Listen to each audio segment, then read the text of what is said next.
The following is a presentation of TFNN. Time to talk about your health. Living a primal lifestyle. You know, we have Tom from Tampa on the phone. Hey, Tom. Good morning. It's bright and early now, huh? Hey, Paige. Good. How you guys doing, Nico? Doing great. Good. Hey, your newsletter's outstanding, man. I'm telling you, man, it is outstanding. And so is the Primal Edge. I love that stuff. I'd never be without it. I mean, I've been on it now 3-4 months, man. I mean, it's just, I can't get over how good I feel. Primal Edge is, people are raving about it. People who are trying it, they know because you can feel it. Would not be without it. Call now, toll free at 1-877-927-6648. Internationally at 727-445-1044. Now your hosts, Nico de Haan and Paige Clark. Good morning, I'm Nico de Haan. Welcome to Living a Primal Lifestyle, where we explore a return to a more balanced, natural, wild world to recover our natural health and regain our rights and freedoms. Beautiful day here in downtown Clearwater. Yeah, it's not really beautiful. It's 39 degrees and cold. And I know we're probably warmer than the rest of you out there, but try to keep warm. And this is, I guess, the new normal for the next week or so. Seems like we're under the big fridge warning right now. Folks, the number here is 877-927-6648. I'd like to remind you, first of all, Happy New Year. It's a brand new year, and it's time to renew your prescription here for the Health Signals newsletter. Start off with 9 most popular diets rated by the experts in 2017, which we went over last week. Paige, of course, is out. She's down in Mexico someplace, visiting with Jack Cruz, and hopefully she'll have a lot of good material when she comes back. So meantime, how was everybody's New Year? I hope it was, well, I know it's cold. That's one thing for sure. And we will probably be talking out throughout the new year about the Grand Solar Minimum. That's going to be starting next year. It already feels like it's here compared to the weather that we usually have. So bundle up, kick back a little bit. It's the second day of the new year, I think. I'm not really sure. Yep, it's the second, that's for sure. Okay, got that straight anyway. Wanted to go over a little bit of the evolution of mealtime and why we eat the way we do, why we consume the foods the way we do, even kind of go over some of the structures that we have. The way we eat, enjoy shared dining experiences has evolved enormously over time. We take it for granted now, but why do we eat our meals sequentially from the start of the main meal to, or the start of an appetizer, let's say, or a drink beforehand, and all the way to dessert, kind of just getting all those different things in there. And the other question is, how do we end up with breakfast, lunch, and dinner structure? Well, the sequence, really, Napoleon is what that started it. Before Napoleon, in France, service à la Française was the customary way of serving food. This involved the serving of multiple dishes at the same time, according to the New York Times.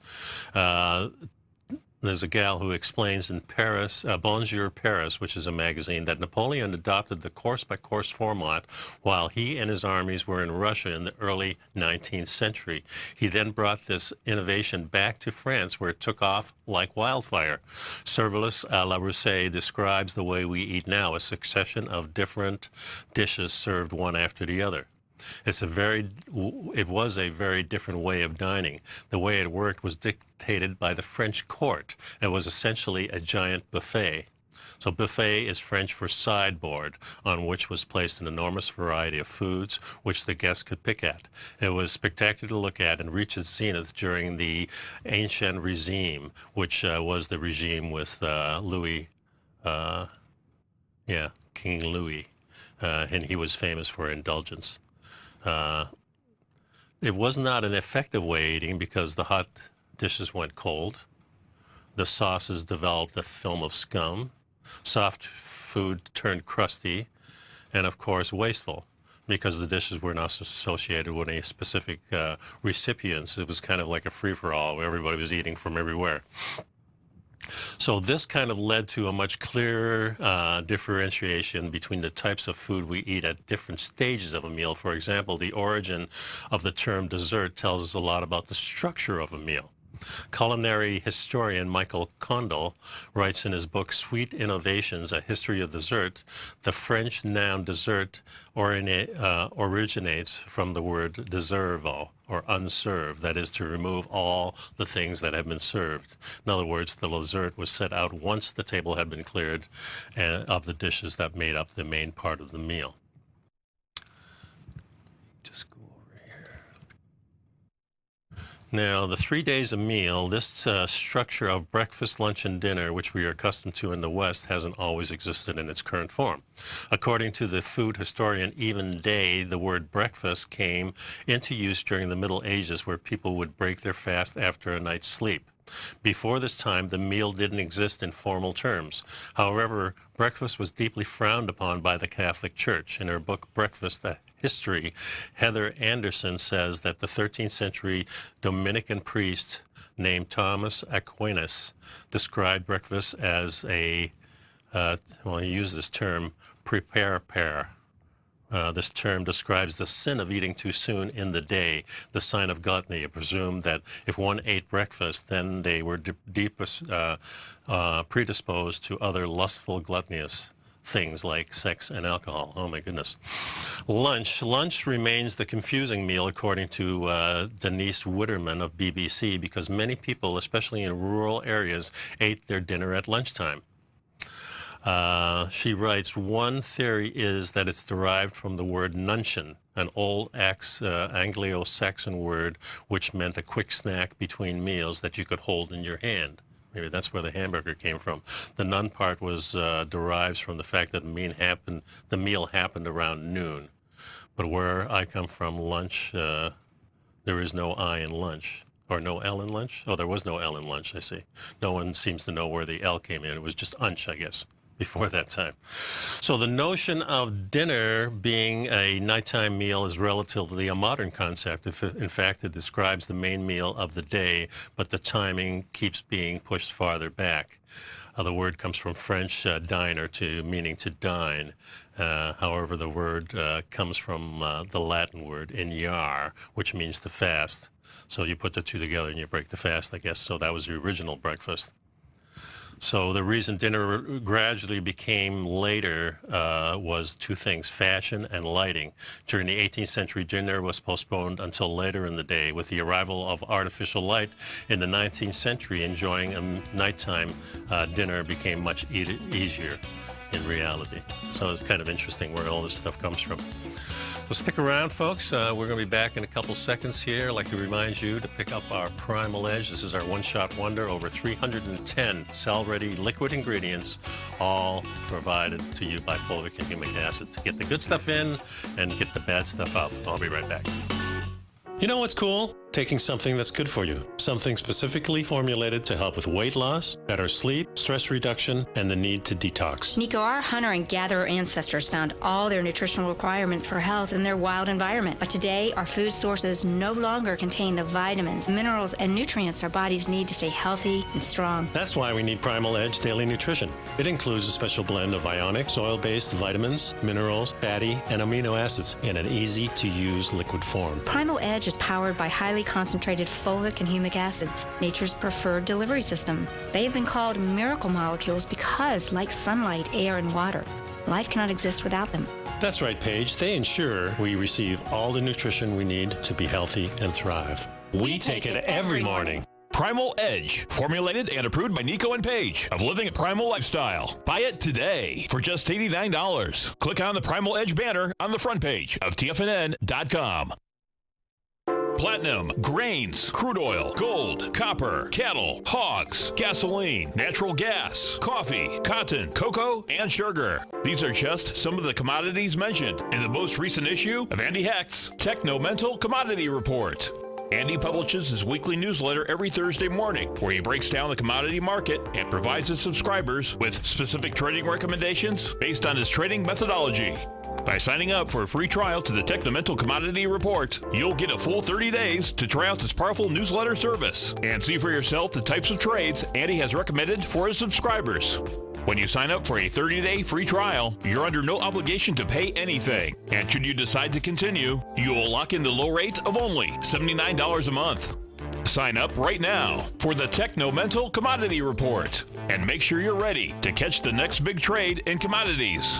For more information and to get started today, visit the front page of TFNN.com. Will the S&P 500 continue to climb? For bold trades on U.S. large-cap stocks in either direction, trade SPXL, SPUU, or SPXS. Directions Daily S&P 500 Bull and Bear Leveraged ETFs. Direction Leveraged ETFs. An investor should carefully consider a fund's investment objective, risks, charges, and expenses before investing. A fund's prospectus and summary prospectus contain this and other information about Direction shares. To obtain a fund's prospectus and summary prospectus, call 866-476-7523 or visit directioninvestments.com. A fund's prospectus and summary prospectus should be read carefully before investing. An investment in the funds is subject to risk, including the possible loss of principal. The funds are designed to be utilized only by sophisticated investors such as traders and active investors. Distributor Foreside Fund Services, LLC. Nico and Paige take your phone calls now. Toll free at 1-877-927-6648. Internationally at 727-445-1044. And welcome back to the show. I'd like to remind you, pick up my Health Signals newsletter. $2 to $10 a month gives you 2 issues on the first and third Tuesday of every month, so please pick that up. I've got a great article in here. This is how Icelanders have the highest life expectancy in the world. And we went over that a couple of weeks ago. And there's a article here about the problem with protein powders. Definitely need to research that, because most of the protein powders you get very little out of it. Instead, go to the type of amino acids that Dr. Minkoff has on his health, and also he has a great shake that you can make out of that too. And another article here, healthy diet depends on your genes, so we discussed that too. And 16 organic antibiotics and antibacterials that you should really have in your home, and explains how to use each one of those. And of course, we're talking about the historically quiet sun heading towards the next grand solar minimum. And we've discussed that, and we'll be discussing that some more too, for sure. So why do we eat the way we eat is the subject for today, and why do we use the utensils we use today? So eating with forks, knives was a practical thing to do for Europeans. It says different cultures dictate not only the different types of food, but also different ways of putting the morsels of food in your mouth. Why do Europeans dine dictating the use of forks, spoons, and knives? How did Indians and the Mayans come to scoop rice grains with their bare hands? And why did the Chinese master the difficult art of pitching their rice with a pair of pinchers? Some history behind this. So the fork, the spoon, and the knife is nothing too surprising. It was pure pragmatism that drove Europeans to use spoons, knives, and forks at the dinner table. Our primitive ancestors may have started eating only with just their hands, but soon had to design some basic tools to handle their foods. For example, they used shells to scoop up liquid-based foods and fashioned sharpened hand axes from raw materials they found to cut the meat of hunted animals. These basic tools evolved into forms of spoons and knives we see today. It was believed that the forks were introduced only much later, the first forks for dining made of 2 flat prongs to poke the tough meat, changed into a slightly curved shape to accommodate the soft foods like peas only in the late 17th century to 1800s. And that makes sense because, of course, peas are a New World food, so they wouldn't have had it beforehand. Same with beans and all these other nightshades, things like that.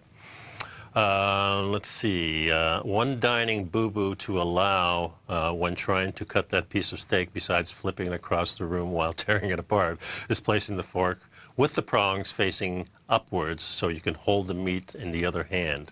This has nothing to do with superstition, but just simple logic. You would not want to hurt the poor waiter when he clears his plate. That one kind of went over my head. Traditionally, in Indian and Malay homes, bare hands were often used to eat food. This is not because of the cool American wave of consciousness and informality or the primitive habits of early man. Interestingly, the use of hands with use of no other dining cutlery has the roots deeply entrenched in spiritual beliefs. According to ancient spiritual wisdom of India or the Hindu Vedic belief, food is perceived to not just feed the body, but also the mind and the soul. And hands are considered to be the precious organ responsible for feeding the body. But also there is thus the symbolism associated with the hands for this function, with each finger representing the 5 elements of space, air, fire, water, and earth. It is believed that by eating with your hands, the 5 elements would transfer the food, air, and help you digest it. Once it is digested in the body, it's these 5 elements kind of go along with it because you're using your hands. When picking up the food, only the fingers should touch the food and not the whole palm of the hand. Malays too eat most of their food with their hands. I guess that's the Malaysians is what they're, it's M-A-L-A-Y-S, unless it was soup-based or a noodle item. One of the most important things, according to the Islamic region, is to eat with a well-cleansed right hand. Using the left hand is considered to be an impure act, given to the fact that the left hand was usually primarily used for sanitary cleaning. So you eat with your right and other things with your left. Okay, the pair of sticks. Apparently chopsticks in China were used long before proper knives and forks for dining were invented by the Europeans. It became more widely used during the era when Confucianism, the teaching of the Chinese philosopher Confucius, and that was between 551 and 479 BC, started to gain popularity. Confucianism promoted nonviolence, which prohibited the use of cutlery that bore any resemblance to violence, such as knives. Chopsticks were reflecting the teaching of Confucianism.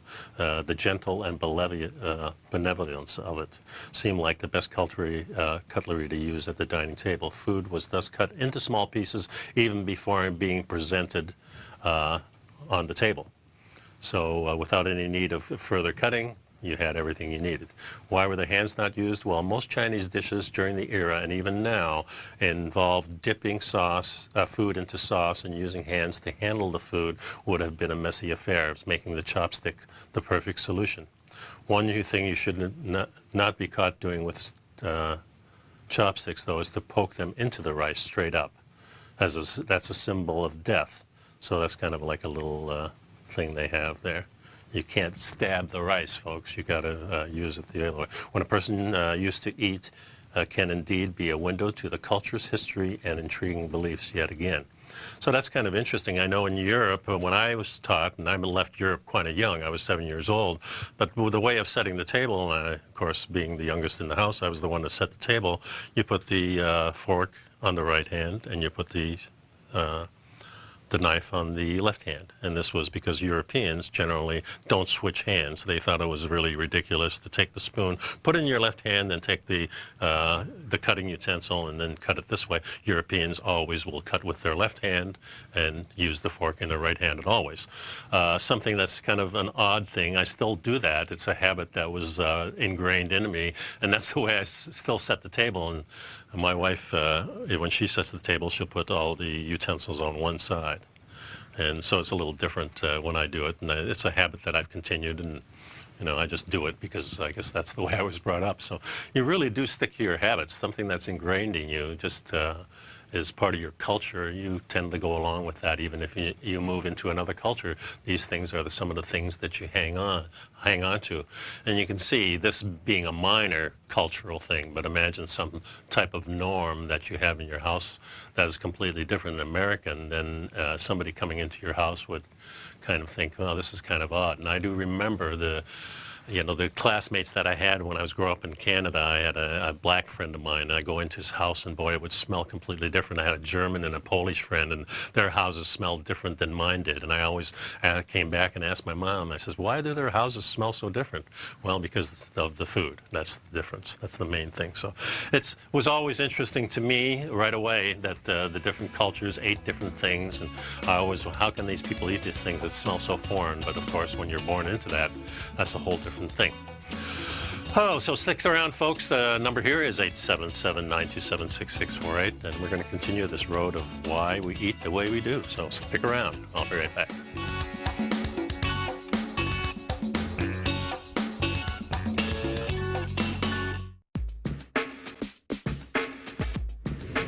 We'd like to tell you about the personal training studio that Nico is the owner and president of, Performance Training. Since 1998, Nico has trained individuals and groups to improve their health both mentally and physically. As a certified personal trainer, Nico's main focus is on demonstrating exercises correctly to avoid injury and teaching his clients how to manage their past injuries while getting the most out of their personal training sessions. The Performance Training Studio is filled with unique training equipment that enhances balanced results at a faster rate while minimizing damage and discomfort. For more information, you can give Nico a call at 727-418-8740 or email him at nico@tfnn.com. Let him know you heard him on TFNN and save up to $100 on a special package just for TFNN listeners. Act today.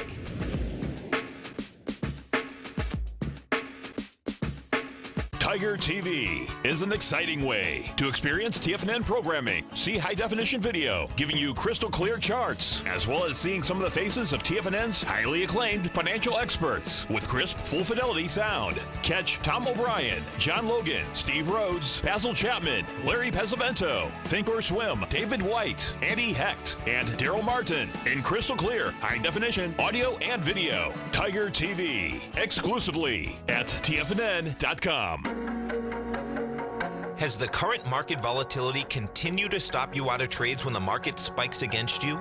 Now is the perfect time to open up an account with Nadex. Nadex, the North American Derivatives Exchange, is a brand new, completely regulated Chicago-based exchange, and unlike most other exchanges, Nadex allows you to trade directly through them with direct market access when using their completely free trading platform, which also features real-time charts and full customization capability. One of the advantages of trading with Nadex in volatile markets is that your risk is always capped and you have the ability of keeping your trades open even when the market spikes against you. Nadex is completely brand new with a line of unique trading products that are unavailable anywhere else. See how it works at nadex.com. That's NADEX.com. Or click on the Nadex banner on the front page of TFNN.com. Futures and options trading involves risk and may not be appropriate for all investors. Many of our new listeners have heard about The Tiger's Den. The Tiger's Den is a lively community where professional traders and investors can meet, exchange ideas and information in a comfortable, moderated atmosphere. Hear all of the TFNN shows, plus see all of the charts as they happen live and have access to archives of all of those charts. You can test drive The Tiger's Den absolutely free for 30 days and greatly enrich your knowledge of these markets and how to make your money work for you. Details on The Tiger's Den are on the front page of TFNN.com. This segment is brought to you by Think or Swim. For more information, just click the Think or Swim banner on the front page of TFNN.com. And welcome back to the show, folks. You know, we do this show, and we actually have two products that we sell, one being my Health Signals newsletter, which comes out on the first and third Tuesday of every month, $10 a month, gets you the 2 issues. The other thing, of course, is our Primal Edge, something that Paige and I had worked on for a couple of years before we brought it to fruition. It's $89 a month. It's packed full of everything that you need to start your day. You take it about a half hour before you eat, let all the good stuff in, let yourself detox a little bit. It's great for weight loss. It's great for feeling good. You have less hunger pains, and of course, you're getting all this because it's powered by humic and fulvic acid, which really is the signaling process that tells the cells to open up and let the good stuff in and flushes out the bad stuff, so you don't need that, so you detox at the same time. It's a great product. I use it every day. Every morning I take it. I know Paige does too, and a lot of people here are on the bandwagon taking that. I recommend highly you start your 2018 off this way. $89 to your door every single month. So get on that. So why do we eat and what do we eat? So we live in a world of plenty, which is more food than we can choose from. It seems like wandering down any grocery store aisle, you can marvel at all the options that you have. But what influences which foods we buy and eat? It's not as simple as you might think. We choose foods for many reasons besides hunger. If eating was as simple as putting gas in the car, we'd have no obesity epidemic in the United States. So it's personal taste, family preferences, cultural influences, emotional reasons, health concerns, society pressures, convenience costs, all different variety things come into play here. The United States enjoys one of the most plentiful food supplies in the world, but with abundance comes overeating and ultimately the dreaded weight gain and related other health problems that go along with it. So let's talk about what really influences, and the first thing on the list here is taste. The main reason we choose a particular food is because we like the way it tastes. We don't eat blueberries because they're nutritious and they have all kinds of antioxidants in them. We eat them simply because they taste good. Taste preferences are present when we're born, and even with babies showing a fondness for sweetness and fats. Over time, we develop a palate for other flavors. Some studies have suggested that children who are exposed to a wide variety of foods early in life are more likely to enjoy a greater variety of flavors as adults. But it's impossible to teach yourself to love the taste of healthier foods as an adult. You have to learn to enjoy them as you go along. It takes time, and you have to, just go along with it. It also helps to know how to cook and have these kind of healthy techniques. I started out when I was in college learning how to cook microbiotic style, and that opened up a whole different world and different tastes for me, even though now I don't consider that healthy eating. It did get me started into enjoying cooking and figuring out different ways of cooking. So I thought that was important. So we all have our favorite foods. Ask any expert about the secret to weight loss, and you'll hear them essentially say that keep your favorite foods as part of your healthy diet. Let's face it, we all grew up with fond memories of the foods that bring us joy. I remember going to my extended family each summer in Ocean City, New Jersey, where we watched in awe and tasted with delight the copper kettle fudge. To this day, he says, I have a taste for the fudge, and it brings me back to my childhood. How could I possibly give up food like this? Fudge like that, and it is. The other day I talked about the little thing, the olla bolla, that we use in Holland as a snack around Christmas and New Year's. And we have unusual types of food in Holland that we consider snacks. We have this licorice with salt in it, salted drop we call that. And for an American or a Western person, that would just taste horrible. It's something I still crave, and once in a while I find a little Dutch store and go in there and grab some of those, and even though they're probably not great for me, I don't know if they are or not, really, but it doesn't seem like you're overindulging on one thing is probably never good.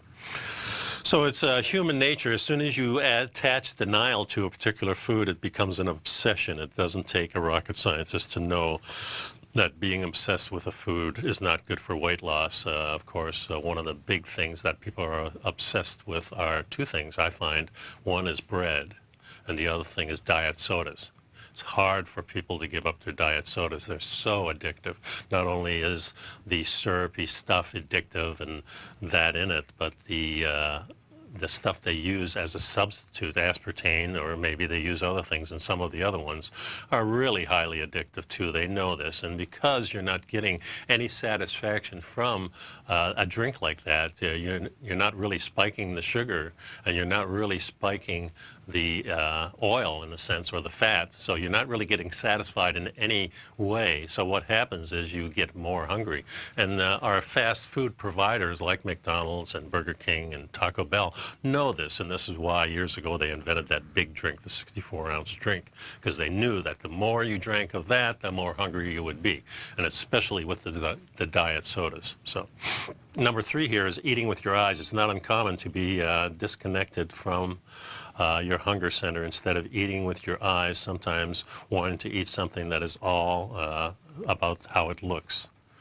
When we push the dessert cart around, Many people will look at that, and I found that too during the holidays. I definitely ate a little more dessert, usually some kind of chocolate, because that's what my wife are into. But you put that stuff in front of you, and then all you have to do is choose. It's no longer a situation where no, I'm not going to have any. Very seldom does that happen. So eating with your eyes is one thing that we Americans do completely.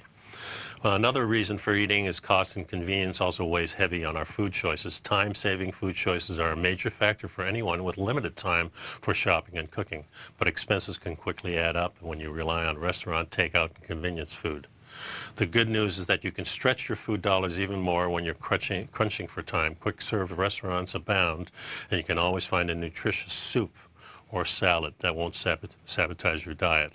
You can always pick up convenient foods at any grocery store, and allowing you to just about eat anytime you want to. And most of the meals are quick and takes you only 30 minutes too. So we do consider cost and convenience. If you can go to McDonald's and spend $5 for your whole family, that's a very big pull there, I think. And then another couple of things. One is there's a personality type. Each of us are different, and how we approach changes varies with our personality. Some people prefer the flexibility to move foods around to accommodate hunger and changing schedules. Others want specific, detailed lists of what foods to eat and enjoy. Some people cannot be left with too many decisions. In other words, if you're on a diet, you need it written out for you and you want to go by that. Other people can just say, I know what to eat. And yeah, I don't need a list to know what to eat. I automatically will go for the meat and the fat that goes along with it. And so I make my choices really particularly about the health of what I'm eating. Some of the other things that will affect it is social settings like little parties and things like that. And the other thing that this author says, never go to buffet restaurants. There's too many choices, too much. It's not just a matter of curiosity with the food, but you'll get pulled into eating more than you will usually too.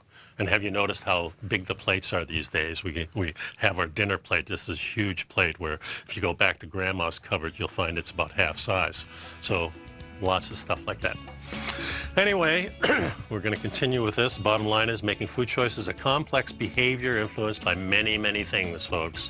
So take care of that. Anyway, we'll be right back. The number here is 877-927-6648. Stick around.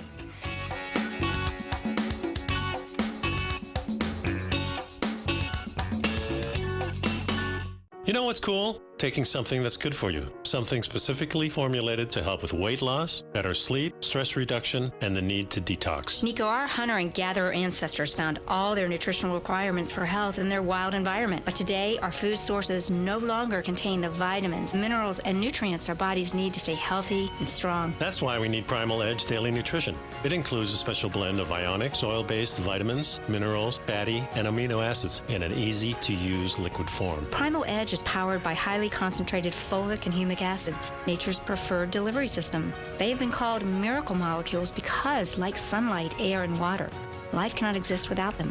That's right, Paige. They ensure we receive all the nutrition we need to be healthy and thrive. We take it every morning. Primal Edge, formulated and approved by Nico and Paige of Living a Primal Lifestyle. Buy it today for just $89. Click on the Primal Edge banner on the front page of TFNN.com. No matter what kind of trader you are, 2018 is a great time to try out a subscription to Tom O'Brien's Gold Report.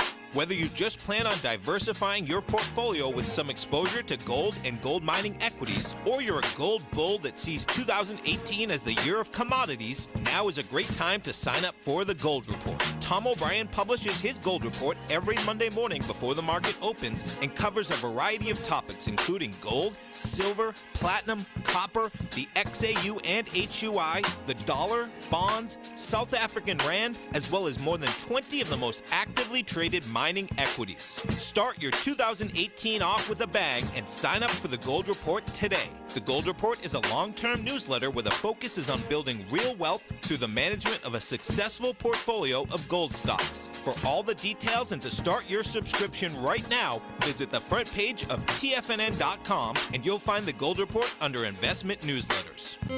David White's newsletter, The Technology Insider, is focused like a laser on finding the next big things in technology. If you had invested only $10,000 in Microsoft in 1986, you'd have been a millionaire by 2000. Disruptive technology like Microsoft's is the key to these massive long-term profits, and the Tech Insider is the vehicle from TFNN to capitalize on these opportunities. This is the go-to newsletter that identifies, monitors, and profits on mostly little-known cutting-edge companies with great long-term prospects. David's experience is as an inventor of Emmy-winning animation products for TV and Hollywood that propelled a company public. Match that with 14 years as a full-time trader, and he's uniquely qualified to guide you through the light-speed world of ever-evolving high-tech. If you're ready to ride the next big technology bull market for less than $40 per month, log on to TFNN.com and get your 2-week free trial to the Technology Insider. Get in on the ground floor of the next big thing today. Don't forget, you can listen to TFNN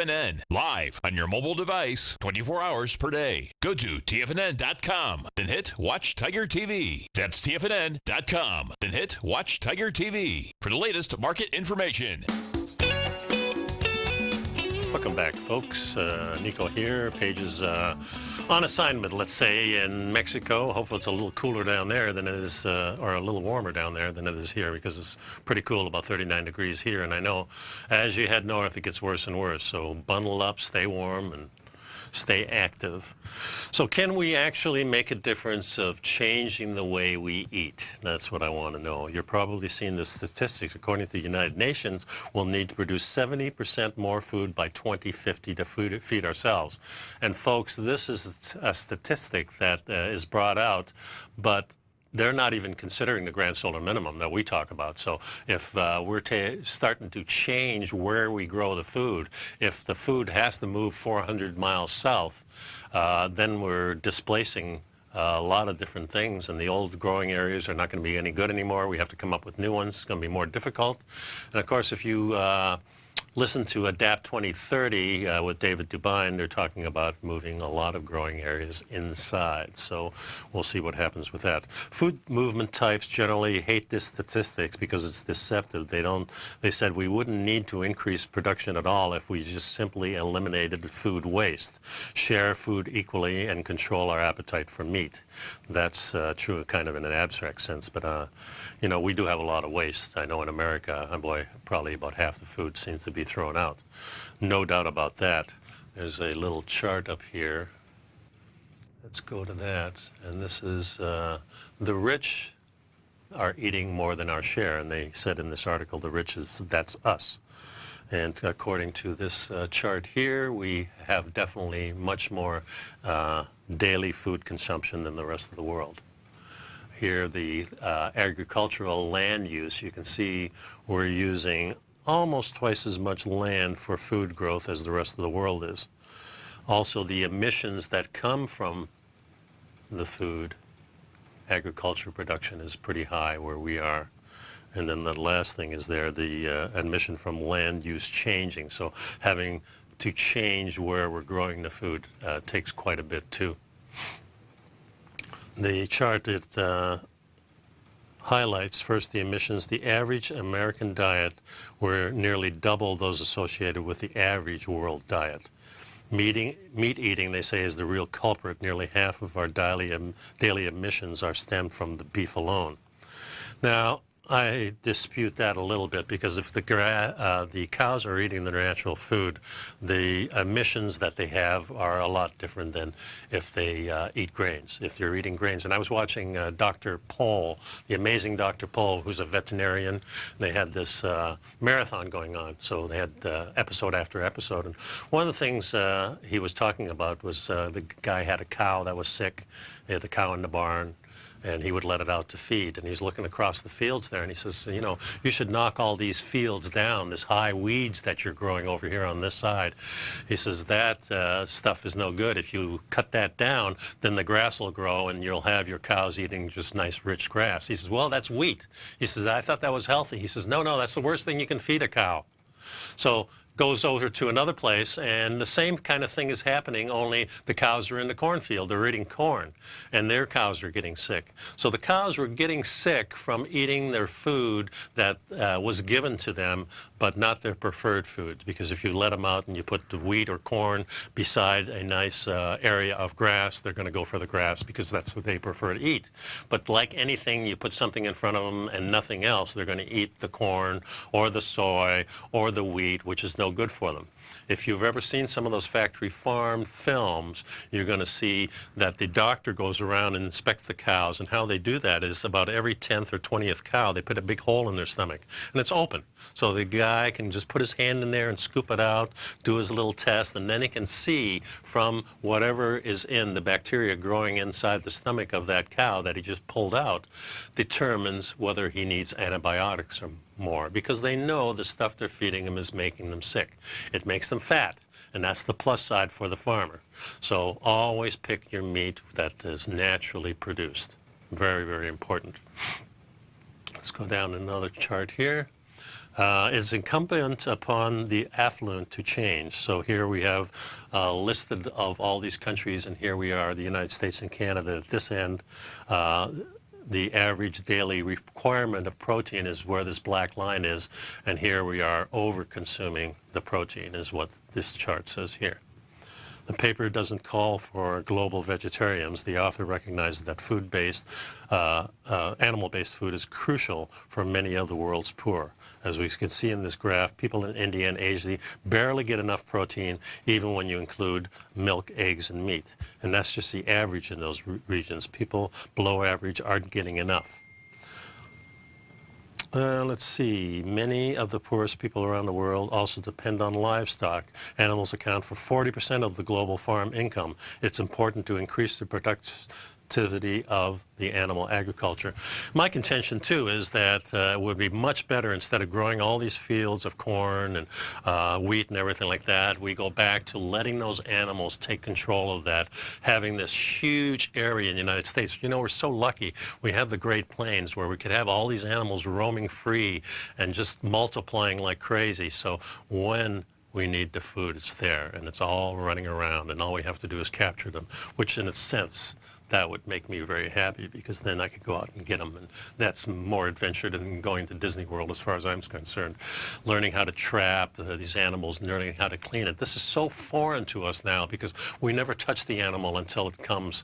You know, we have two sides of the coin. We have our pet that's living here, and then we have the meat that comes in through the door, and we don't really associate the two between the two.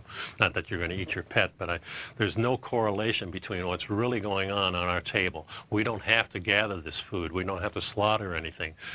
Just this innocent person who goes to the store and gets stuff. Now this next chart here, probably not going to do anything by raising awareness. This is their contention here. If a survey taker asks what is ethical food and whether it's important or not, people are going to say, yeah, it's really important. But when you rate how important against other issues, they say it's not really that important at all. Price becomes a real concern. How we pick our food has to do with price. It has to do with promotion. It has to do with the quality of performance, which is third in line. I think that should be number one in line. And taste or smell, and the health option, the use date. These are all reasons to buy. Does it really work? I don't think so. I don't think this is working at all for us. And the other chart here, I don't know if you can see this one or not, but this is the types of behavior change interventions with the examples of shifting diets. So we could ban trans fat, remove them from restaurants, and just eliminate that choice. So they're saying that we could put tax on food. A lot of the states have said, we'll tax sugar a lot more to discourage them from eating it. But is this the right way of doing it? I'm not really sure. Letting eaters decide what to eat is not going to be an effective way to meet the challenges of the future. It falls to governments, activists, and businesses to change things. especially businesses. Supermarkets, food providers, and restaurants can play a big role here in changing the habits of the Americans. Simple steps like giving tofu and other things in replacements of the real food could be something good. See, a lot of these things I don't agree with at all, but I wanted to bring it to your attention. And the question is, can we actually change the way we eat? I think we can. And I know I've done it. So stick around, folks. We'll dive into this a little bit more.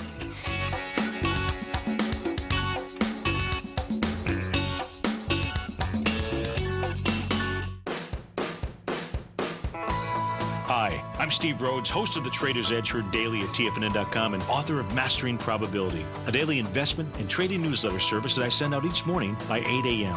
My morning newsletter service covers exactly what the markets have been doing since last night's close, providing you with an edge on your trading day ahead. You get actionable trading ideas, including the exact entry, stop, and profit targets. Plus, I'll teach you the patterns and hidden market correlations that will make you a better trader. As a subscriber, you'll gain access to my 90-minute money management workshop, where I'll teach you the secrets that'll save your assets. The bottom line, I've got your back, including a 30-day money-back guarantee. See for yourself the type of analysis I provide each trading day by signing up for Mastering Probability today. With nothing to lose, this is an offer you should not pass on. Mastering Probability can be found under Trading Newsletters on the front page of TFNN.com.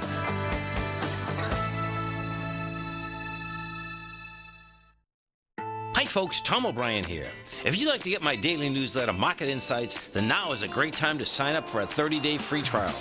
Every morning by 9:30, I send out my morning letter to subscribers with market commentary on a variety of markets, currencies, and commodities to keep investors up to date on the day's trading action. Included in Market Insights are specific buy and sell recommendations for stocks, ETFs, and even options, with stops and price targets included for every trade in my newsletter.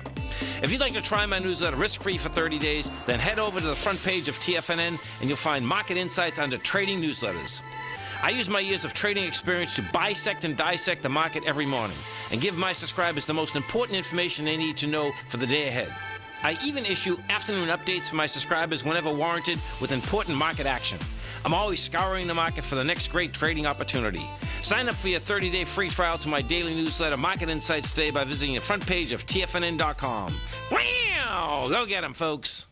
No matter where you're listening to TFNN programming, you can always access your favorite shows on demand through TFNN.com. TFNN airs live programming every market day from 8 a.m. till 6 p.m. Eastern, and you can view each program by accessing Tiger TV through our homepage. We even have an easy link for all mobile devices, including iPhones, iPads, and Android devices, located in the top right-hand corner of the TFNN homepage. You can use your smartphone to view Tiger TV, but if you don't have a connection that can keep up with streaming live video, then you can simply visit TFNN.mobi in the browser of your smartphone for live streaming audio of all our programs. The mission of TFNN is to educate our audience directly and interactively through our interactive website and call-in talk shows. TFNN is able to teach all levels of investors the technical skills needed to trade in today's marketplace. In order to get the best information possible, TFNN has assembled the most respected financial minds in the country to provide the most current news and comprehensive advice available. TFNN.com, educating investors. And welcome back to the show. We were talking about why we eat the way we do, how our meals were formed in the early years, back in the 1700s.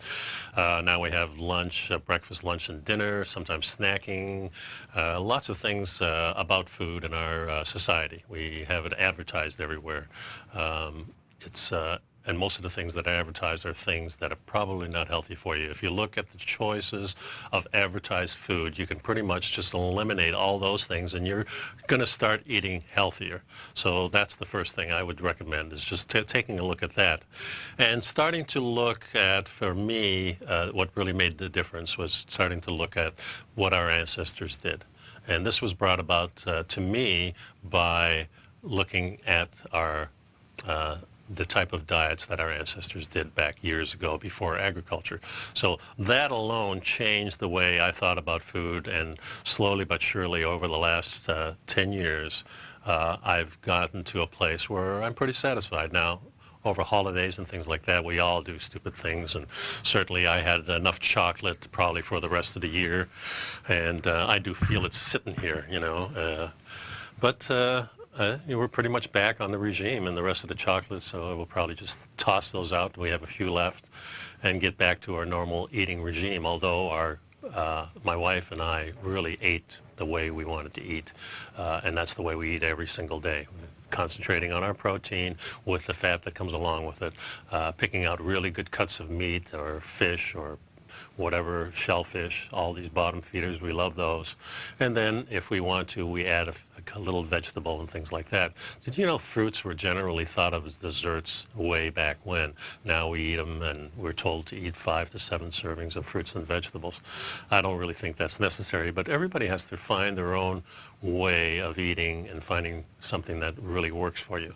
It's incumbent upon us to eat healthy because we want to be healthy, and going into the grand solar minimum where it's cold like it is now, and imagine it being like this or colder for the majority of the rest of the winter, and going into the spring, it's going to be a cooler spring, and maybe the summer will not be quite as warm as it was. I don't know, but next year or about there, we're going to be starting to go into this decline, which is the minimum of the sun having much fewer spots in it, which means we get a lot less of the electricity to buffer that little atmosphere that we have on Earth. And a lot more cold is going to be coming in, a lot more storms, a lot more volcanism. So we're going to see the Earth shaking a little bit more. We're probably going to see more intense storms. We're going to see cold events like this that really whack at us.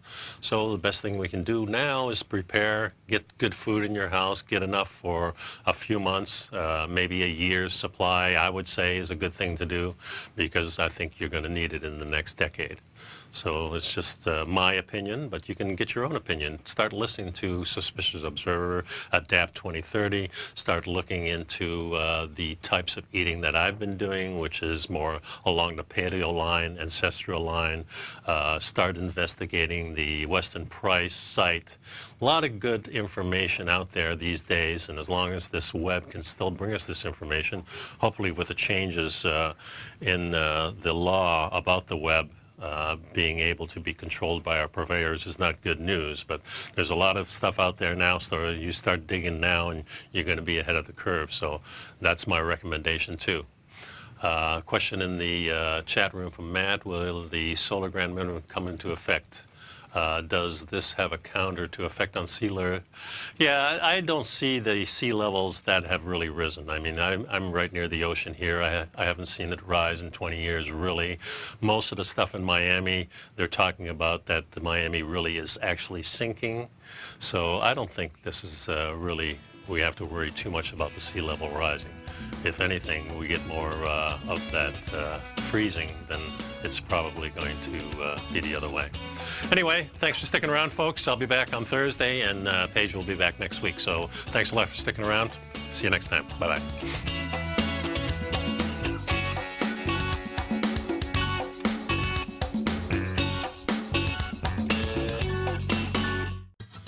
Since 1984, Basil Chapman has been using the Chapman Wave methodology to advise traders of his expert market opinion.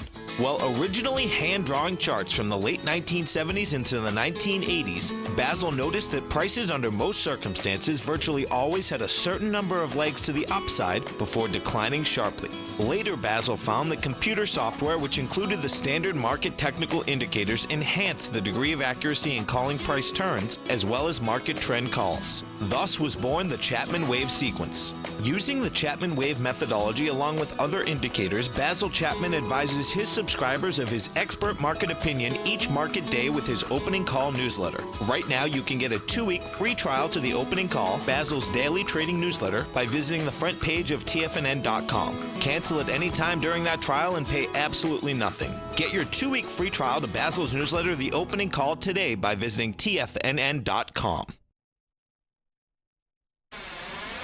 You're watching Tiger TV.